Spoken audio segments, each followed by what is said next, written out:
കപ്പ വേവിച്ചു കണ്ടോ. നല്ല കപ്പയാ, ഒറ്റ തിളക്കി വേകുന്ന കപ്പയായിരുന്നു. കപ്പ ഉച്ചയ്ക്ക് നല്ല ചൂടോടെ കപ്പ ഉപയോഗിച്ചത്. ചോറ് കുക്കറിനകത്തായി ഇരിപ്പുണ്ട്, ഞാൻ ഊറ്റിയില്ല. ഇത് നല്ല മത്തിക്കറി കണ്ടോ, നല്ല മത്തിക്കറിയാന്ന്. നല്ല മത്തിയോ ഇഷ്ടം പോലെ പരിഞ്ഞിട്ടുണ്ടായിരുന്നു. അതും വെച്ചൊരു അട ഉണ്ടാക്കാമെന്ന് ഓർത്ത് ഞാൻ എടുത്ത് വെച്ചിരിക്കുകയാണ്.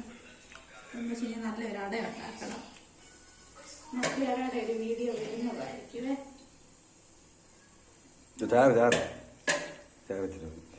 പിന്നെ അങ്ങനത്തെ നല്ല കപ്പയൊക്കെ വേവിച്ചു കണ്ടോ. അതിന്റെ കഴിക്കാൻ നല്ല മീൻകറിയാ കേട്ടോ, നല്ല മത്തിയായിരുന്നു. അന്നേരം എല്ലാവരും കഴിച്ചോ. ഞാൻ കഴിക്കട്ടെ. എല്ലാവർക്കും ബൈ. വീഡിയോ ഇഷ്ടപ്പെടുക, സബ്സ്ക്രൈബ് ചെയ്യണേ.